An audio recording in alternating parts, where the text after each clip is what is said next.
Hey there, thanks for clicking the play button. So how would you like to learn how to network better? How to expand your circle of influence, the number of people who know you and who you know. This is especially crucial if you don't like the whole concept of networking, and I kind of put myself in that category. And that's what we're going to discuss on this episode of The Creative Entrepreneur. This is Season 2, Episode 8.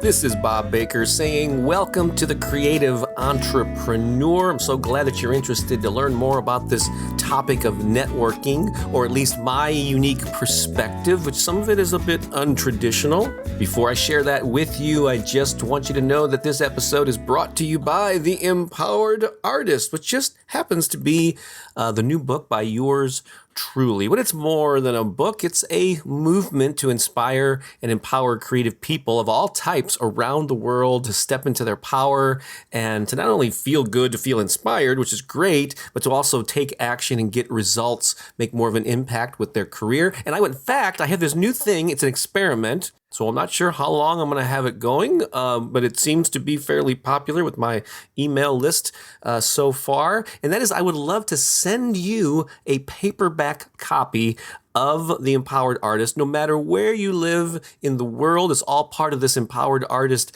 bundle. It comes with free shipping, and you not only get the paperback book, but I'll send you download links for a different ebook, for an audio program of a different title, and also an online course, like 4 separate things you're going to get in this bundle. There's a link somewhere in the show notes or in the description. You'll be able to figure out how to find that depending on how you're listening to this episode. So please take a look at that because it's a ridiculous offer and you will benefit greatly from it.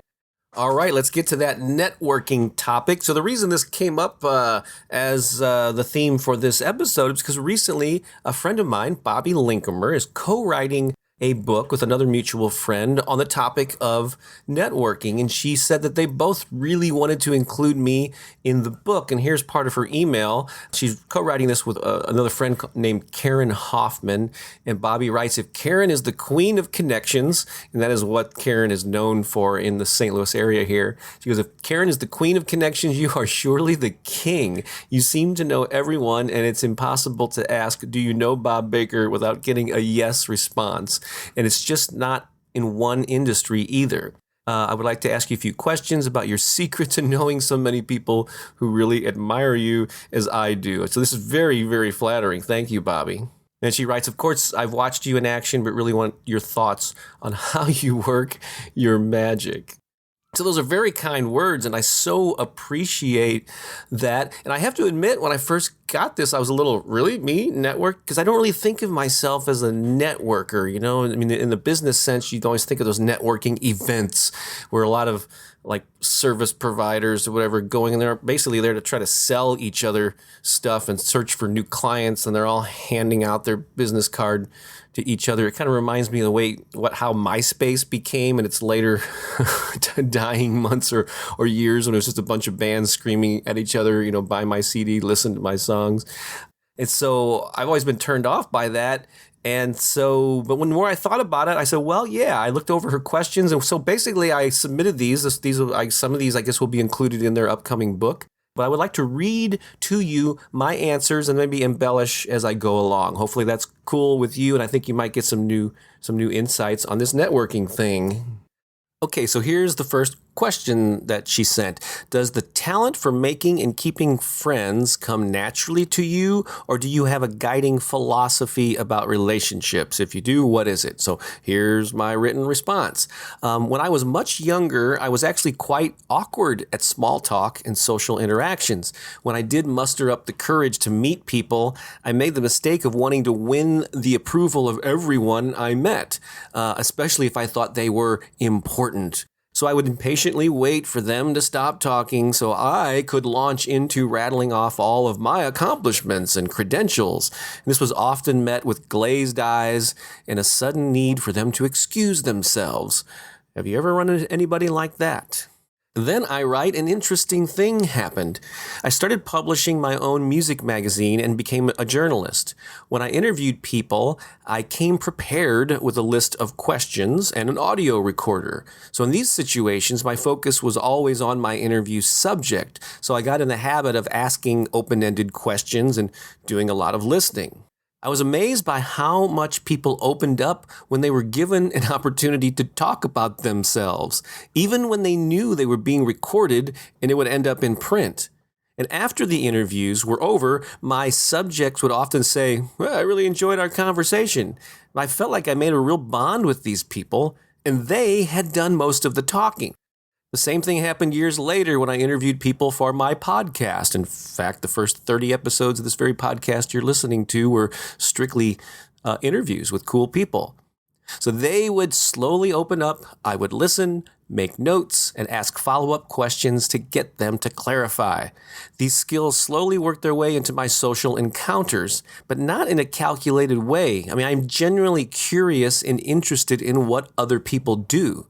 So I ask, I listen, and I follow up with clarifying questions.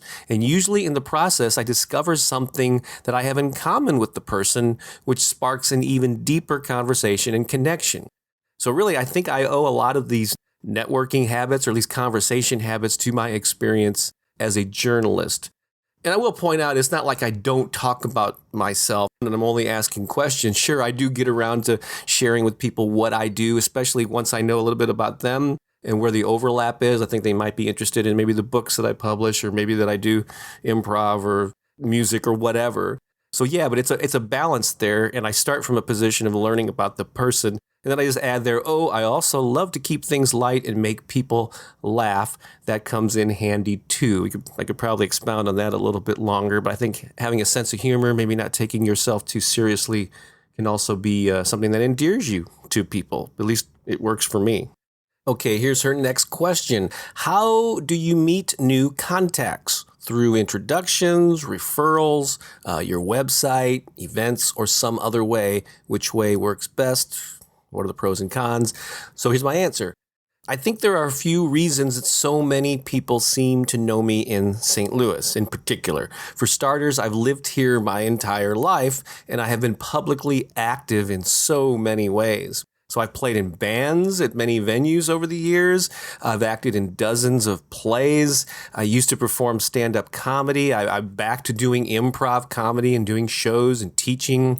I've delivered many, many workshops over the years. So the bottom line is, by being consistently active, pursuing the things that I love, I've encountered a lot of people over the years. And eventually, these random groups of individuals grow into networks of people who begin overlapping with each other. So that leads to situations like where someone that I used to work with at a day job years ago becomes friends with someone that I was at a play with, or someone who was a fan of one of my old bands starts dating someone who attended a workshop that I presented. And again, the combination of being in the same city for decades and being very active in many different realms has led to this sort of situation.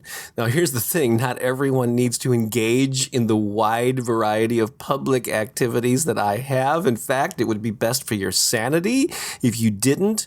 However, the best advice here, or the nugget that I hope you take away, is for you to be visible in the circles of people with whom you want to be known. So yeah, it does. I know a lot of artists in particular kind of like to work on their own. They're not social. They feel awkward. However, that's one little area of where it would probably be best to push through that comfort zone, or push outside of that comfort zone just to get to know people. It's kind of cool to connect with people, and especially if you come at it from a position of learning about what they do and just being inspired by other people, just being curious. But the more active you are, the more shows that you do, or the more talks that you give, the more that you're out there meeting people, the larger your circle of friends, fans, and followers will be. Here's the next question. What do you think of the real goal of attending a networking event should be? And I'm assuming it's not to get a prize for collecting the most business cards. Again, I don't really purposely attend networking events. Although lately there is this event in St. Louis called the Venture Cafe, which is a weekly event on Thursdays. If you live in the area, yeah, it's kind of it attracts like the innovation and technology and kind of startup people. However, some of those folks are in either loosely or directly related in creative fields. And so I just find it to be a really stimulating atmosphere. And so I guess that is a networking event that I attend for the purpose of just reconnecting with people who I know will probably be there and meeting some new people. So here's my official answer, though, to that question. I probably could be more strategic when I attend such events. I usually go into them with the attitude that I'm going to meet some cool new people, as I just said, and make some new friends. So I don't put too much pressure on myself to generate X number of leads or meet certain types of people. However, I will admit that there is a time and a place to target people who are in a position to help your cause.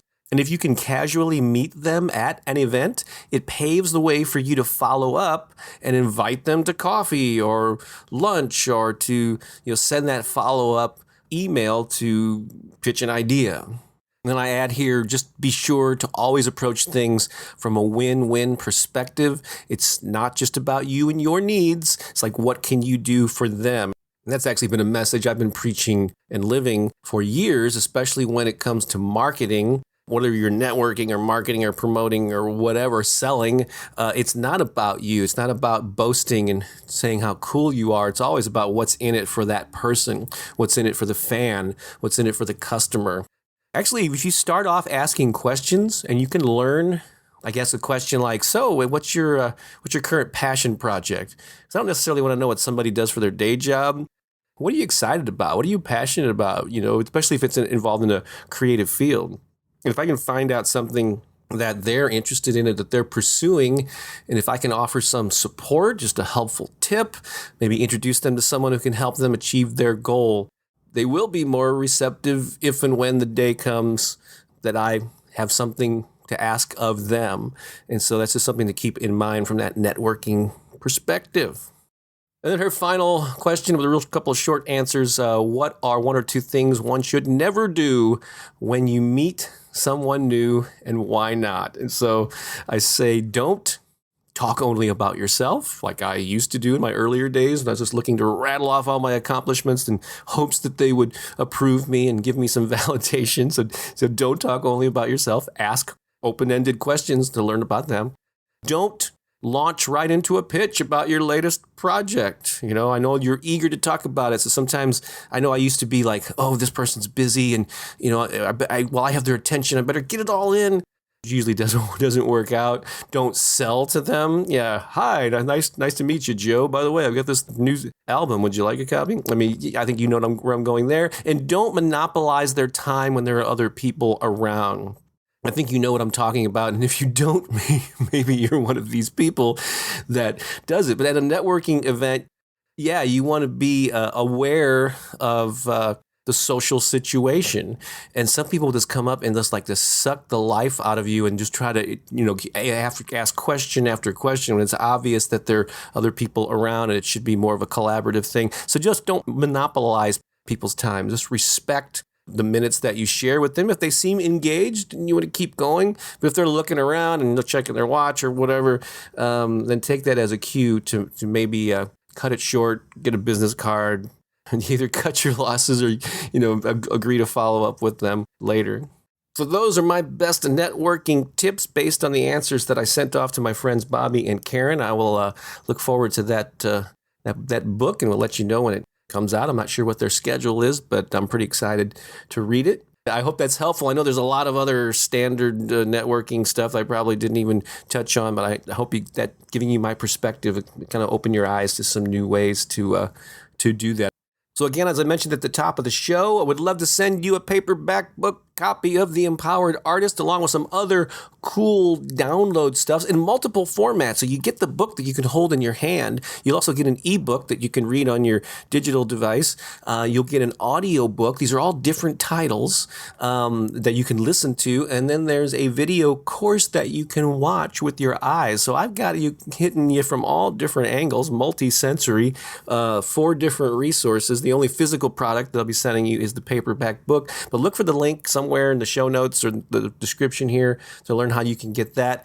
All right, that's it for now. Thanks for listening. Thanks for watching. If you're on YouTube, please rate and comment and let other people know how much you're enjoying the show. And I will catch you soon with the next episode. This is Bob Baker saying so long for now.